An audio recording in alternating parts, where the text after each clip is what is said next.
ओम नारायणं नमस्कृत्य नरं चैव नरोत्तमं देवीं सरस्वतीं व्यासं ततो जयमुदीरयेत्। ओम शांति शांति शांति। कठोपनिषद। यमराज ने नचिकेता से कहा, उद्दालक के पुत्र है, उद्दालक ऋषि के पुत्र है नचिकेता।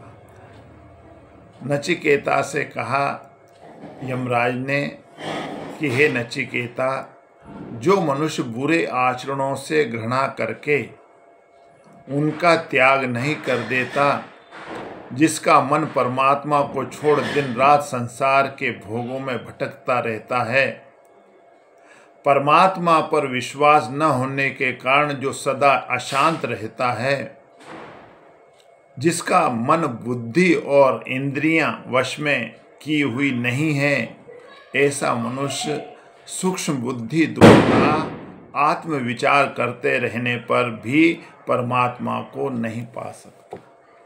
ठीक है, क्योंकि वह परमात्मा की असीम कृपा का आदर नहीं करता और उसकी अवहेलना करता रहता है, अतः वह उनकी कृपा का अधिकारी नहीं हो सकता।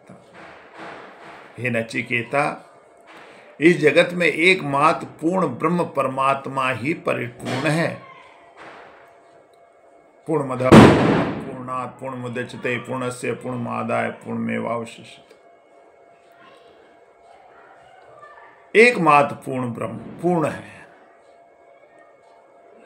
परिपूर्ण है, सब कुछ उन्हीं का स्वरूप है। यहाँ परमात्मा से भिन्न कुछ भी नहीं है। जो यहाँ विभिन्नता की झलक देखता है वह मनुष्य मृत्यु से मृत्यु को प्राप्त होता है, अर्थात बार बार उसको जन्म मरण के चक्कर में पड़ना पड़ता है, जन्मता मरता रहता है।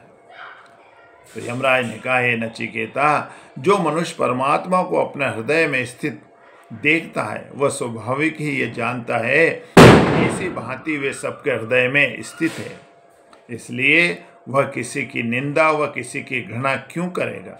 वही परमात्मा पूर्ण ब्रह्म है। हे नचिकेता, तुमने मुझसे तीसरा वरदान यानी तीसरा अभिष्ट वरदान यह मांगा था कि क्या मृत्यु के पश्चात भी आत्मा का अस्तित्व रहता है अथवा नहीं। तो हे नचिकेता, इस संबंध में मैं तुम्हारे उस प्रश्न का उत्तर देता हूँ। जब एक शरीर से दूसरे शरीर में गमन करने के स्वभाव वाला देही यानी जीवात्मा जब इस वर्तमान शरीर से निकलकर चला जाता है, तब उसके साथ समस्त इंद्रिय प्राण आदि भी चले जाते हैं। तब इस मृत शरीर में क्या बच रहता है? तो सुनो, देखने में कुछ भी नहीं रहता, परंतु वह परब्रह्म परमात्मा जो सदा सर्वदा समान भाव से सर्वत्र परिपूर्ण है, जो चेतन जीव जड़ प्रकृति सभी में सदा व्याप्त है, केवल वो रह जाता है। यही वह ब्रह्म है जिसके बारे में तुमने मुझसे पूछा था। हे नचिकेता, मनुष्य का हृदय निरंतर विभिन्न प्रकार के इहलोक और परलौकिक कामनाओं से भरा रहता है।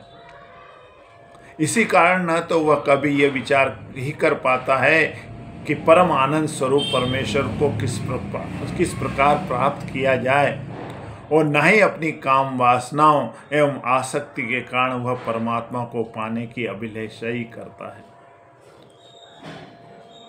जब उसकी समस्त कामनाएं नष्ट हो जाती है, तब इसी मनुष्य शरीर से परमात्मा का भली भांति साक्षात कर लेता है।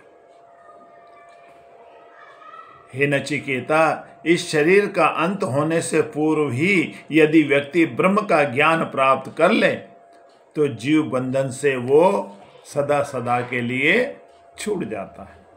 और यदि नहीं प्राप्त कर पाया तो बारंबार विभिन्न योनियों में भ्रमण करते हुए जन्म मरण के चक्कर काटता रहता है। तो सज्जनों, इस प्रकार यमराज के द्वारा दिए गए उपदेशों को, समस्त विवेचन को बड़ी श्रद्धापूर्वक श्रवण करने के पश्चात उनके द्वारा बताई गई संपूर्ण विद्या और योग की विधि को प्राप्त करके नचिकेता जन्म मरण के बंधन से मुक्त एवं समस्त प्रकार के विकारों से रहित एवं सर्वथा विशुद्ध होकर परब्रह्म परमात्मा को प्राप्त हो गया। तो इसी प्रकार यदि कोई इस अध्यात्म विद्या को नचिकेता की भांति ठीक ठीक जानने वाला और श्रद्धा पूर्वक उसे धारण करने वाला है, वह भी सभी प्रकार के विकारों से रहित होकर जन्म मृत्यु के बंधन को लांघता हुआ परब्रह्म परमात्मा को प्राप्त हो जाता है। इसमें कोई संशय नहीं। बोलिए श्री सद्गुरुदेव भगवान की जय।